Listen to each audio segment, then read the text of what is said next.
take you far away. In this chill vibe, we're here to stay. Relax and let your worries fade in this gentle serenade. Lay back and watch the stars above. Feel the rhythm of a gentle love. As the night sky starts to shine, let this melody be your sign.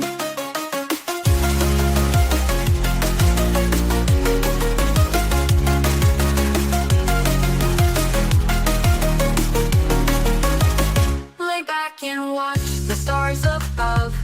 Feel the rhythm of a gentle love. As the night sky starts to shine, let this melody be your sign. Let the music take you far away. In this chill vibe, we're here to stay. Relax and let your worries fade in this gentle serenade. Let the music take you far away. In this chill vibe, we're here to stay. Relax and let your worries fade in this gentle serenade. Close your eyes and drift away.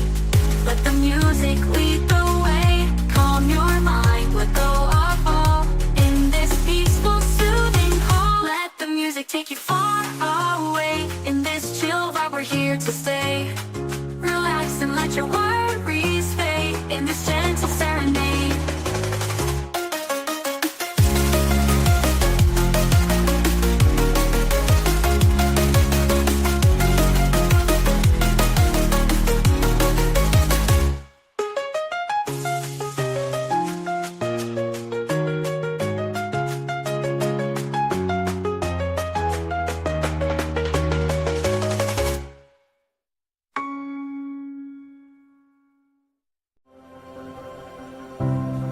I heard a poll this week, and I'm reluctant with that.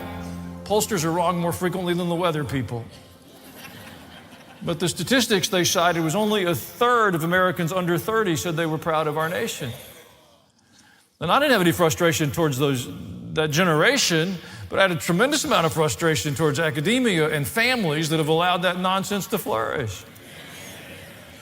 That's just an inadequate education, or an inadequate concern at home to the education that our children and students are receiving. There's a tremendous reluctance today in many segments of our culture, unfortunately, even within the Christian community, to say something as simple as God bless America, as if that were inappropriate. How else do we imagine we'll find a better future? I believe we live in a remarkable nation, a nation blessed by God. It's a unique experiment where people from many nations have been able to find opportunity.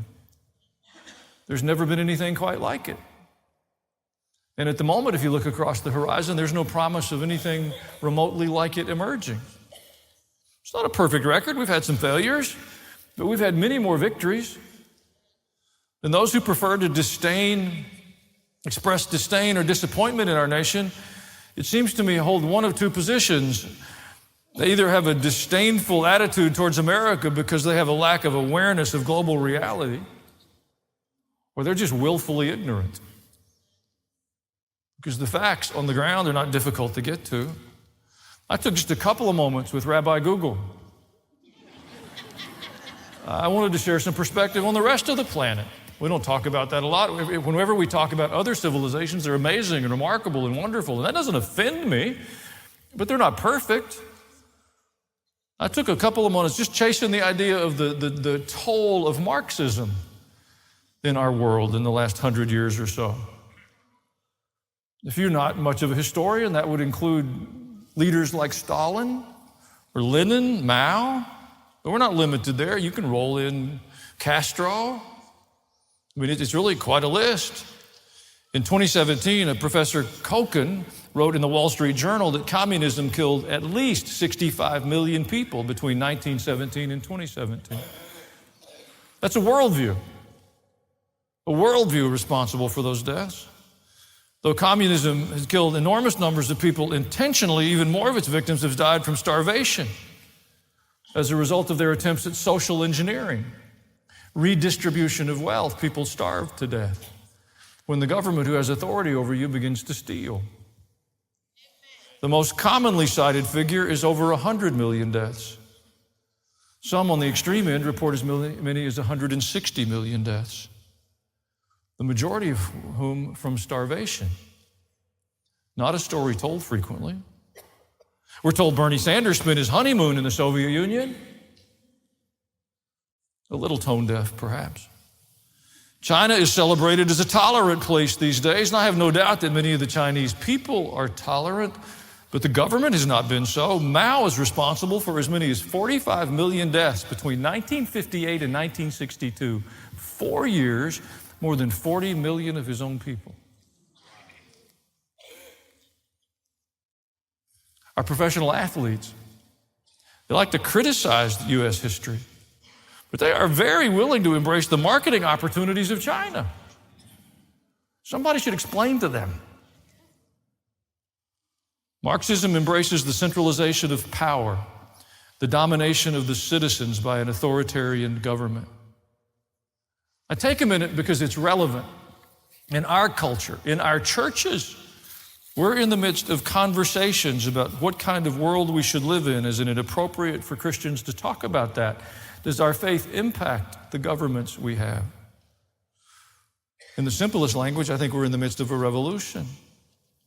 You don't have to have a great deal of discernment. Lawlessness is escalating on a daily basis. Our borders are open. We've never had anything like that in our history. Propaganda is flourishing. I know that because those with authority over us tell us our borders are secure. They either have to be woefully unaware or intentionally misrepresenting, and they do that with the help of the messaging outlets. That is the definition of propaganda. We've been living with this notion of sanctuary cities for quite a while. The epicenter of that for quite some time has been the San Francisco, Oakland area. Last week in Oakland, there was a gas station's Quick Mart that had recently opened, and it was completely devastated by a flash mob. Almost sounds like a choir was going to gather.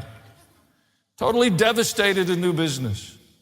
They spent 40 minutes doing it, and no help arrived.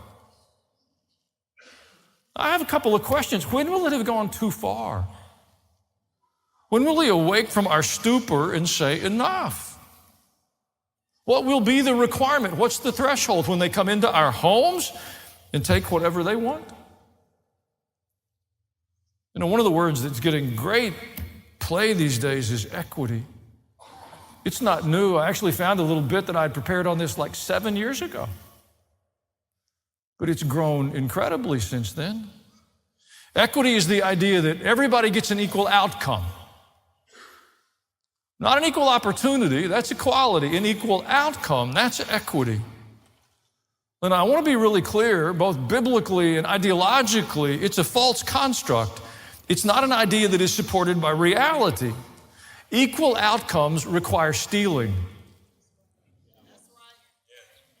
Robin Hood, you know the old notion that you steal from the rich and you give to the poor? It didn't stop Robin Hood from being a thief.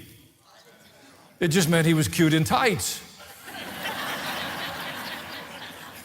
So they get winsome, charming, pretty people to play the character. And the people he's stealing from, they make ugly and ogre-like, but he's still stealing. Equity is not a naturally occurring outcome. It requires manipulation.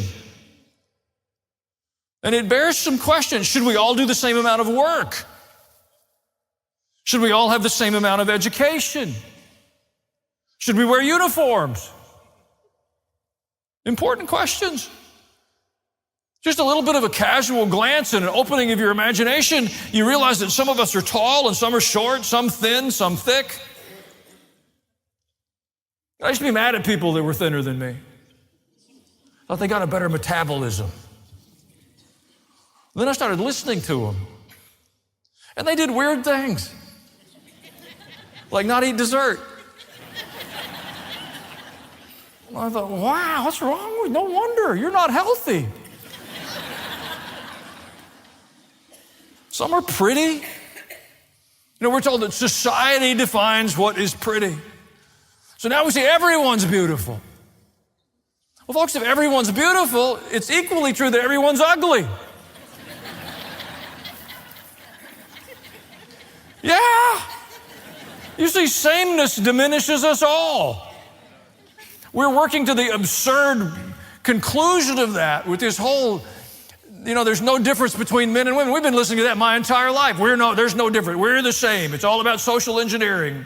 It's the toys you gave the little boys that made them more aggressive. We've been listening to that for decades, until now we've got the boys competing with the girls. And lo and behold, we're different. I'm pretty sure our grandparents knew that 60 years ago. See, creation gives us another perspective entirely. Look around. Please, we have mountains and valleys and deserts and swamps and marshes. We have trees which bloom and trees with fruit and trees with nuts. We have cats, and some of them have long tails and some of them have no tails. We have dogs, and some of them have thick fur. My dad was a veterinarian, I know. And some have almost no fur at all, very thin coats. There are birds with long legs that live near the ocean and birds designed to live in the desert. If the government was in charge, we would have a bird. It would be gray. It would be back-ordered.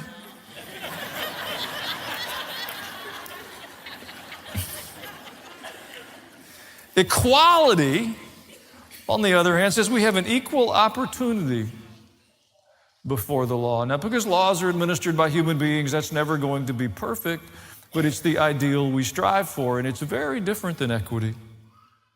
It has been the objective that in all of our brokenness, we strive to treat one another with dignity, to find common ground, and to build the bridge. I would strongly encourage you not to apologize for a biblical Judeo-Christian worldview. Not to succumb to the manipulation of equity. It is destructive. It has a long track record. It is not new.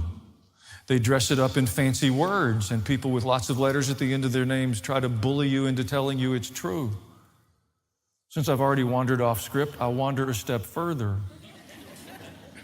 If your children or grandchildren or anyone you care about is in a classroom and some professor stands before them and says, I'm going to deconstruct the faith that your parents or your church or your pastor has taught you, the moment you hear that, either remove the student from the classroom and do your best to remove the professor from that place. Thank you for watching this video. If you enjoyed it, subscribe to the channel. You know the drill. Hit the bell for notifications. If you want to, leave a comment.